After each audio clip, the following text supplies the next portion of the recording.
Hello and welcome to Gettable, afl.com.au's home of trade, draft, free agency and contract news. We're here thanks to Google. Great to have our friends at Google back on board this season. I'm Riley Beveridge. This is Twomey. Cal, we've got a massive show coming up. We've got some huge news on a star cat that we'll get to shortly. We're going to be looking at all of the latest trade and draft news from around the competition. Gettable's Most Wanted is making a comeback. But Cal, let's start with the cover story because today it is OD. It is. I'm OD's OG. I'm a big fan of Ollie Dempsey. And the story today revolves around his contract, the Dempsey deal, why the Cats' rising star is staying in the hoops. Plus, coming up, as you said, inside the chase for the most wanted players in the game.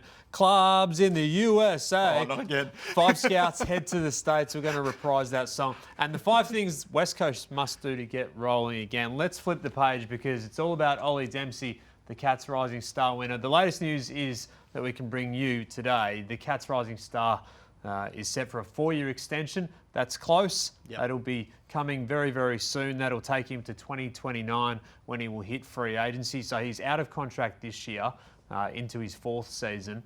That 4-year extension is imminent and it'll take him through, as I said, to his free agency year in 2029. What a star pick he's been for them. No rising star blues for him. Excellent this year after his breakout year last year. Probably the start of the year is a bit of a harder one to value given his sharp rise from the rookie list. Yep. You know, there's a couple of players in the rising star field last year who weren't eligible, obviously, but this year gone absolutely bananas. Kicked 22 goals. Is redefining the wingman role, isn't he, with his ability to push forward. So kicked 2 goals in 9 of his 14 games this year. Amazing form, and that's the Cats' big remaining contract priority about to be done. So a big tick there for the Cats, and Ollie Dempsey gets his deal that he'll deserve. The Australian selectors haven't picked genuine out-and-out wingmen for quite some time, but if they were, he's just about one of the best in the game at the moment. Has to be very, very close. Rising star 1 year, potentially an All-Australian the next, and a 4-year contract to boot. So great news for Ollie Dempsey and Geelong. All right, let's get into our trade report cards. We've been doing these for the clubs on the mid-season buy all the way through. We might start today with Adelaide. The bell is ringing for the Crows. Let's get to Adelaide. They're in the hunt for Naz. That's the big priority for them. Yeah, it has to be, and to continue their form on the field. I think if they weren't going as well, they'd battle to be in the race because Port Adelaide has the friendship links. St Kilda's where he's comfortable at the moment. But the way they're playing so well, they went really hard really early with their 8+ years on the table for him. We reported in the first week or two of Gettable this year. So that's still there. They're still as keen as anything. They need to work out the rucks, don't they? Because they're interested in Sam Draper. I think we put that one on the radar about 18 months ago. They'd be looking at him. Unrestricted free agent. Another unrestricted free agent is Raal O'Brien, who they've offered a deal, but is also catching interest everywhere else as a ruck option, as on the ruck market. They need to decide on what they do with Taylor Walker. Yep. Does he get that extra 1-year extension? Still playing pretty good footy, but is there a progression there that they need to do? And also 36 next year as well. Exactly. And because of that, this is a factor within it, what sort of opportunities is behind him? So Daniel Curtin signed until the end of 2026. I think the Crows will get moving on that one like they are on Jordan Dawson at the moment too. All right, let's get to one of the most active sides in the competition. It is Hawthorn, and no surprise, top of their priority list. Keep shopping. Keep shopping, Sam Mitchell. Yeah, well, they love it, don't they? And they're in for the big guns. They are big game hunting on the trade market. Harley Reid, Zach Butters, Sam Walsh potentially next year as well. So I think they're getting in early, not just for this year, but also for next, seeing what they can get. Midfielders clearly are a priority for what they're doing. They need to make a call on James Worpel, don't they? Because he's got 2- and 4-year offers there. And it's also on their terms too, because there's still a little bit to play about whether he remains at the footy club. Key forward is going to be a priority for them. We know they've had some interest in Oscar Allen. It's been highlighted a little bit this year with Mitch Lewis and Cal Shadir's injuries, so that's going to be a priority for them in that shopping basket. Sign the deals. Lloyd Meek and Massimo D'Ambrosio have been 2 of their most important players this year. You'd think they'd be relatively easy ones to get done. Josh Ward, they've been in talks with the midfielder over the last couple of weeks. I think that's getting closer now, likely a 2-year deal to stay at Hawthorn. I think Meek will do a 4-year as well, or a longer-term deal, so that will get done. It's just taking a bit of time. Yeah, and so same with Massimo D'Ambrosio in the sense that he's one of the best bargain buys over the last couple of years, what they paid to get him across from Essendon. And then getting ahead of the 2026 contract crunch. You've been big on this. John Newcombe, Dylan Moore, Jarman Impey, Josh Weddle, McCabe, McKenzie, McDonald, Nick Watson, the Wizard, Cal Shadir, Henry Husway, all out of contract in 2026. Yeah, they'll want to be rolling a few of those over at the end of this season, I would have thought. Let's flip the page. And we'll get to Melbourne because the top of their priority list is to scour the key forward market. It's been something that has been a void in their list for quite some time. Yeah, easier said than done. I think they've had a crack at it. Like, they had a real go at Logan Morris, we spoke about earlier this year. They've had a go at Jake Waterman last year. There's been other players on the radar in previous years. It's hard to get the key forwards to move. It really is, but they've been in that market. I don't know who the other one out there is at the moment. Harry Mackay, I think, would be available potentially, but whether that's the right fit for Melbourne, you wait and see. They have to assess what the clarity interest out there is. So last year it was you're not going in the end. You're not going to Geelong. Obviously still has years to go on his contract. Where they see that interest at the end of this season, I think there will be clubs who are interested in him. I just feel like he's probably a couple of levels below the top premium midfielders at the moment. So without some certainty on the Raal types, maybe even his Butters live, these type of things, I don't think club will be putting up its hand to go for Clary or Clayton Oliver just yet. Continue the Miles Bergman chase. We'll get to him very shortly, but he's one of the footy's most wanted men. We've spoken about the link between Melbourne and Miles Bergman in Nathan Bassett, the assistant coach there. They need to sign up Judd McVie. He's a very good player. Got the pull to the west. I think reasonably comfortable in Melbourne, but that one will be just ticking over. And finding another ruckman. Like, is there a chance that Tom Campbell goes around again as a backup? But there's other options out there potentially. I'll look at a Max Ramsden type. He's a guy that I would look at as that sort of player you could bring in to develop under Max Gawn. It's very hard to bring in a ruckman knowing that even Brodie Grundy couldn't work with Max Gawn in the end. So that's the challenge there. All right, let's ring the bell for West Coast. They are the final club on the mid-season bye this week, and they've got to find out what Harley's doing for 2026, don't they? Yeah, you need to know. You need to know. Are you staying? Are you wanting to look around?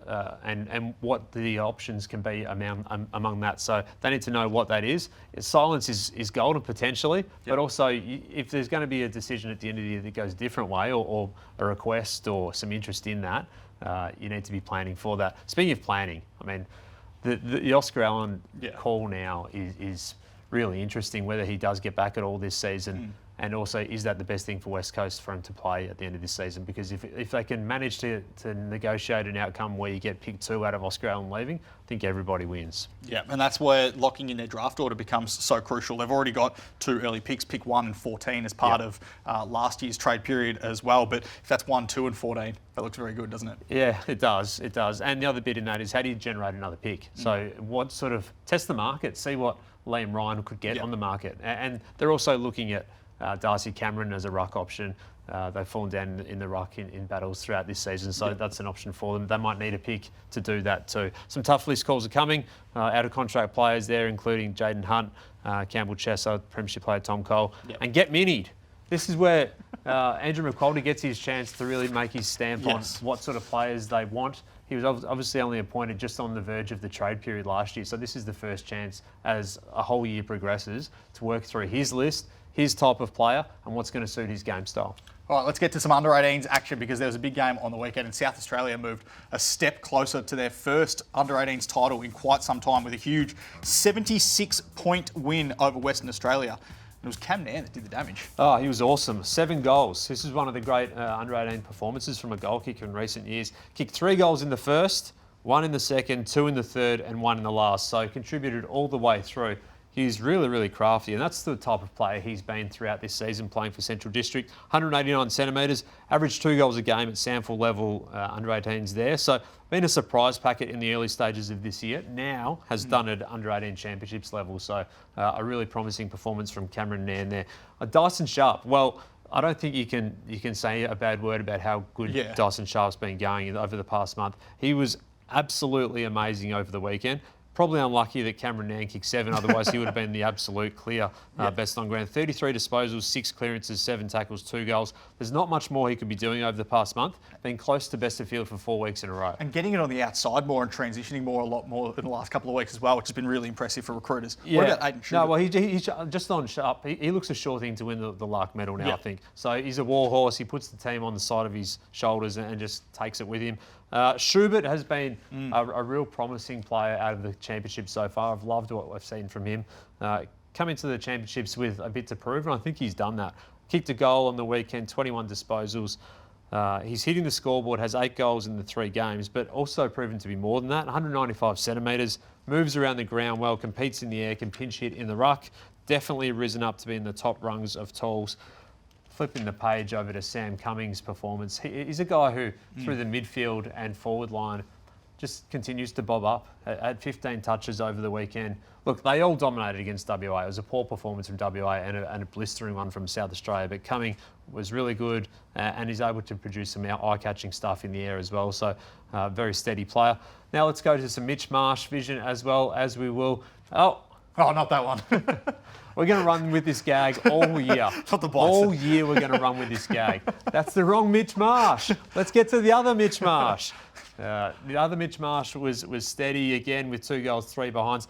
1 goal, 3 against Vic Metro, 4 goals, 2 against the Allies, 7 goals, 5 from 3 games. So missing a few more shots than he would have liked, but averaging 4 shots a game and did it again last week against WA. Just continues to pop up. He's a natural forward and a really nice kick for goal in terms of his penetration. Yep. Get that accuracy right and he's going to have a big game soon. Jack Cook, 19 disposals, 6 clearances, very busy through the midfield.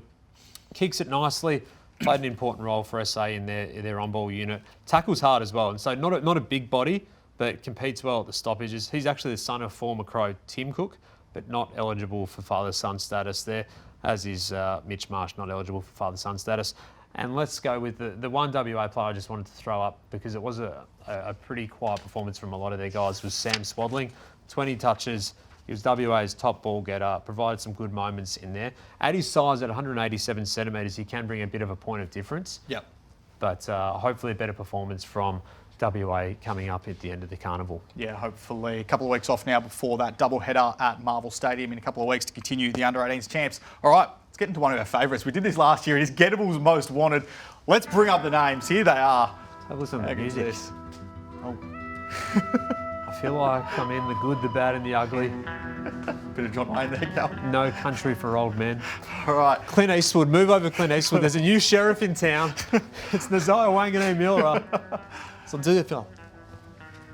All right, Nazaya Wanganeen-Milera, clearly one of the most wanted men in the competition. Wanted by Adelaide, wanted by Port Adelaide, wanted by St Kilda as well. Yeah, absolutely. And can take his pick and take his time too. It's not hurt his footy one iota to hold on and wait on this decision. So I think that's going to continue for a little bit longer now, but certainly one of the most wanted men in footy will be able to command a deal of 8 to 10 years. Does he go on a 10-year deal? Does he stay on a 2-year deal? Yeah. That's the risk factor you have to weigh up, isn't it? Not everything's certain in the future. So if you're getting offers of $12 million, which has become the norm for the best players, do you move? But for me, I think it's a choice between familiarity at St Kilda, friendship at Port Adelaide, and maybe the future at Adelaide. So these are the 3 things that I think he's got to be weighing up. The 3 Fs. I think it says a lot about his temperament as well, of how good he has been in amongst all of the scrutiny that's gone around him with his contract. What about Tom De Koning, one of the biggest remaining restricted free agents in the game, has a $1.1 million offer to stay at Carlton, has a $1.7 million offer to move to St Kilda. Yeah, either way, it's going to be the biggest deal ever signed by a ruckman, so he can't lose. He's clearly still thinking about his decision. The feel has been for a while now that St Kilda has had the edge on this, but as we've said a few times, he can still wake up one day and still go back to Carlton. I think Carlton clearly would like to know as soon as possible because he kept planning on other scenarios, but he's in no rush again to make his call. It's going to happen still at the end of the year, I feel. I still think St Kilda's got the edge in this one, but Carlton, as the owner club, can still make their last pitch, and it might depend on how both teams go at the end of the year as well. The other bit is there's other factors at play at Carlton as well, like what the future looks like, what the future is with the coach of Michael Voss, what the future is of their assistant coaching panel as well. Where does it all fit in with Harry Mackay? We've mentioned him before. Is there a possibility that he's a different club next year? I think there's an element of gettableness to Harry Mackay if the right club came.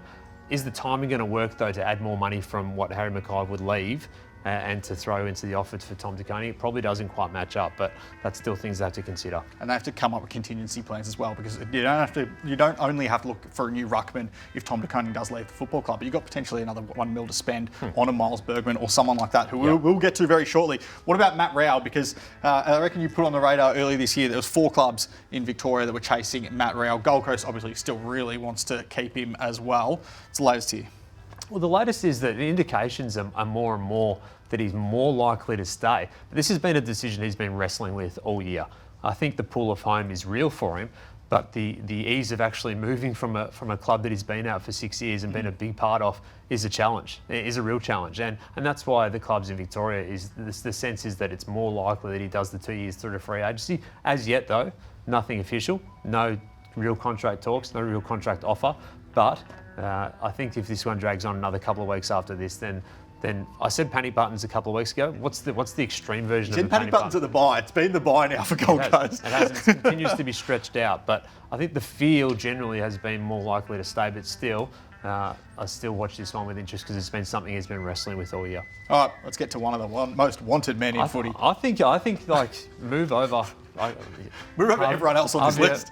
Javier Bardem. You've done some research, haven't you? Like a country and western movie. Well, Miles Bergman is the man. He's got nearly every club in Victoria chasing him, as well as a huge offer on the table from Port Adelaide. 8 or 9 years, probably close to that 7-figure mark to stay at Port Adelaide. But I do feel like the longer this goes, and that offer was made sort of 10 weeks ago now, he's clearly another one who is weighing up returning to Victoria with big interest there. We know the Western Bulldogs, I think they'd be prepared to go long term to get him. Yep. Melbourne, we mentioned earlier. I think Essendon would be in the running as well. St Kilda too, with the Nazio link, could it go that way with some extra bits and pieces thrown in. Geelong.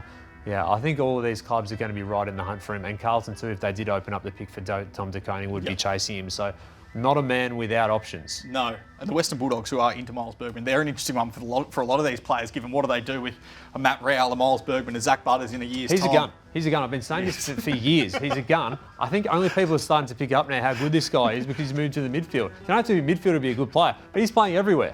Oscar Allen, really unfortunate to see him go down with that calf Achilles injury on the weekend. Free agent, co-captain at the Eagles. He's had Brisbane, Hawthorn and Collingwood into him this year. The Lions and Hawks have to be offering longer-term deals than the Eagles at the moment, but it's going to be one there. I think the Lions are the ones, but the injury issues are a concern and a watch, aren't they? So it's clearly not gone the way of the season that he would have hoped in his restricted free agency year. So still a bit to play out there, but the Lions, you'd feel, are leading the way. What about Sam Draper? A man that you wouldn't actually be surprised to see in a country and western movie, given the mustache. Adelaide and Brisbane have been the two clubs. He put Brisbane on the radar a couple of weeks ago. Essendon has also tabled a deal to stay. Where do you see him going? Yeah, I think Brisbane's spoken to him. So he's one who is taking his time with it, but now that he's injured, he's not coming back this year. He has some time to actually get into his decision-making process. So I don't think this was ever going to be rushed. Essendon's offer is there for him. Wouldn't surprise me to see him in a new club next year. No. And I'm also at the point where, I don't know, is that the worst thing for the Essendon Footy Club too? Because I think I've been strong on this at different points this year. If they could generate another early pick, even if it is end of first round, that gives you 3 first-round picks, 2 early second-round picks, 5 inside the first 25, and you re-sign there Nick Bryan, you have some hopes around Vigo Vicentini. I'm not saying those guys are Sam Draper at his best. Has missed a fair bit of footy over the last 3 years. What about, I didn't even see this.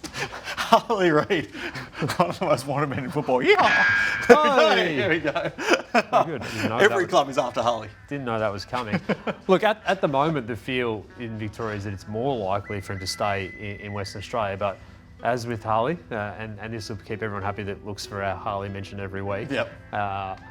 Look, it's all in play. It's always going to be in play until you re-sign. And that's just the reality of this situation. He's got 3, 5, 7-year deals on the table from West Coast. He's got 10, 12-year offers from Victorian clubs. Essendon is going really hard. Geelong is right in that race as well. Hawthorn too. St Kilda too, throwing its weight around in terms of its monetary position. So those are the clubs that are going really hard for him in Victoria. Melbourne too, we know the big offer they made for him as a draftee, but the feel at the moment, and I've loved seeing him play such good footy. I'd love him to sign a 10-year deal at West Coast and just lock in there, to be honest. I think that'd be easier for everybody. And it certainly would be easier for Harley to take the stress out of what his situation is and the constant speculation, but if you're playing good footy, maybe he doesn't care. His hat's been blown off as well, Cal, down there. That's what about Zach Butters? We've been adamant all year. He will not leave before his free agency year in 2026, but the clubs are going to come for him next year. Western Bulldogs, Hawthorn among them. Yeah, I'm sure. And I'm sure if Nasiah Wanganeen wanted to go to Port Adelaide, that his name would be raised in trade talks. Yeah. His name was raised in trade talks when Jason Horne-Francis went to Port Adelaide. I think the first player that North Melbourne mentioned was Zach Butters. Fair enough, too. He's got that enormous offer. It would surpass the offer, the deal that Cozzy Pickett signed with Melbourne. Yep. The offer that's been made to Zach Butters would surpass that in terms of its lucrative nature. So it's been sitting there. Is that a sign that he's not going to sign on beyond next year? I think he's taking his time throughout this whole process. But again, I'll reiterate my view. I just don't think you move him this year or let him go, even if you did want to. What about James Worpel, a free agent at Hawthorn? He's got the offers to stay the short term and the long term as well. Hey, well, does he want to stay? Does he want to stay? What's the interest out there for him like as well? Again, because of the midfielder crunch across the competition, these guys can be hard to sort of ascertain where they're going to fit. I think he is waiting on him, Matt Raal, because there's no way that Raal, is making a decision before James Worpel has got a call to make on his future, because they're all linked. They're all different clubs looking at these same guys. So that's the most wanted list. I love the music. Let's go back around. Love the music. Can we turn on music? Here we are. Farewell, farewell. Farewell to the most wanted list. We're going back around here because we are heading in to our final segment, and it is Askable. This is all one shot. This is like that True Detective shot. Just moving through. Yeah. Matthew McConaughey would be a good country and western actor as well. Yes, All he would. Askable. This is where you ask the questions, we answer them. Hit us up on our Instagram account at Gettable to ask us your questions. Tyrone wants to know, who will the Saints end up getting this year? Well, we've spoken about a couple of the targets there. Lecalier is certainly still on the radar. I'm interested in what they do from a draft perspective as well, the Saints. Do they find another way to generate another pick somehow? So if TDK does come in, what happens with Rowan Marshall? Who comes for him? Is there a club out there that would take a little bit of a bite at Jack Steele as a midfielder? Yep. I think there's clubs looking at him as trade options and assessing that sort of trade value on Jack Steele, the St Kilda skipper. He's got a few years to go in his contract, so it wouldn't be easy to get him out. But obviously you have to assess what's coming in and then also what you can get for them in terms of this draft rebuild that St Kilda is sticking to, because it is the only way to get out of this hole as a footy club is to go to the draft, go to the draft, go to the draft. I have to keep doing that. Jackson wants to know, do you have a draft range for Lewis Callaway? He was good again on the weekend, 21 disposals for SA. He plays well most weeks. I think he's probably more a back-end option for the Tigers. All right, Isaac, will any club pick an American at the US Combine? You wrote last week, 5 clubs are in the States. Yes. Born in the USA, these guys. Are we going to say? No. So these are the clubs in the USA. Collingwood, Geelong, Hawthorn, St Kilda and the Gold Coast. They'll do a 3-day run athletic testing in Dallas this week. They're all about due to hit there whenever you watch this show, that it should be about to arrive there. So some of the athletics backgrounds that we're seeing in the States from these players are crazy. Basketball, volleyball, bit of soccer. 213 centimetres. Zane Foster, he's the tallest. You have to be 206 centimetres to apply. These eight prospects are trying to get on AFL list, so we'll see if someone comes back with their next Mason Cox. Speaking of, Josh wants to know what's the latest on the Collingwood ruck situation. Well, a lot of it is going to revolve around Darcy Cameron, who's got the contract till 2026. Clubs like West Coast are coming for him, though. He wants a longer-term deal. But behind him, it's really interesting, I think. Mason Cox, in amongst those Collingwood veterans, he'll be 35 next year, but he's informed the club he wants to play on into 2026. So he wants to go around again next year. Came in later into football, obviously. Didn't debut until 25, having been scouted from the States. The club is also keen to keep Oscar Steen and Ilra Smith, two of their younger guys who are closing on debuts. So Oscar Smith's been an emergency the last couple of weeks, being really seriously considered at AFL level. So they're keen to keep them guys around as well. They'll start talks over the next couple of weeks. They're tight, Collingwood. They're tight on list spots. They're tight on money. So they have some big decisions to make on these veterans, don't they? I think that even, I suspect the Braden Maynard deal would have been back-ended as well to make sure that some of these guys on 1 or 2 year extensions over the next few years, including Scott Pendlebury, who wrote last week, is very keen to go on and getting pretty close to an extra 1 year extension. All right, Brighton, who survives the North contract crunch? You tell me, because there's a lot out. There are a lot of them. So let's have a look at the North contract crunch and how it is shaping up at the moment. So we can see a few there. I think Will Phillips will go, find a new club for himself in 2026. I can't see him being at North Melbourne, given he's still out of the side at the moment. Finbar Maley and Callum Coleman-Jones, two of their taller prospects. I expect them to go around again and be offered new deals in the coming months. Cal Coleman-Jones only just coming back from that Achilles injury, so I expect North Melbourne to give him at least another year. Zach Banch and Cooper Trembath not on that list. They signed 6-month deals, but you'd think the club will go around and get with them again as well. And just a contracted one, could Bailey Scott look around? Obviously out of the side at the moment, a winger at North Melbourne. Yeah, he did, but I'm not sure with last year there was that many takers on the market for him. But I agree, he's been pushed out, hasn't he? And the other bit with them is they have to cut down their rookie list by a couple of spots. Yes, so they do. A few changes there to come. All right, Brad wants to know, do the Bombers make a big play with their picks or do they take them to the draft? So they've got 4 and 7 courtesy of the deal they did with Melbourne last year. As you mentioned, they might add a third first rounder in if Sam Draper does go elsewhere. What do you reckon they do? I reckon they should stay chronological. Go big with the big picks at the trade period, and if it doesn't work, you take them to the draft. I think be proactive. They need some good quality players who are under 24. Yeah. All right. And Fox finally wants to know, who does Kalani White pick? Played for Casey in the VFL on the weekend. Yeah, he looked well. very exciting. 9 disposals, 4 marks, couple of goals, 11 hit-outs. But Melbourne father-son, Gold Coast Academy, what does he do? I think if you're doing a favouritism right now, it'd be with the D's, where he's spent a lot of time over the last couple of years. His dad, Jeff, is obviously a club great. I think they'd be the favourite at the moment. All right. Love that from you, Cal. Before I go, big week potentially for the show. Follow me. Oh. Is it Viking time? It has to be. It's got to be Viking time. And also, big thanks to the Hawks for this wizard doll. It's my new favourite possession. It goes sits next to the Nick. Right. What's your favourite hat? Is it the Viking hat? Is it the wizard hat? Is it this hat down here? It's still on the board. Still there. All right. Viking. Good luck to Alex Taru this weekend if he is to make his St Kilda debut. Plenty more still to come on afl.com.au. Keep clicking back on the site and we will see you next week on Gettable.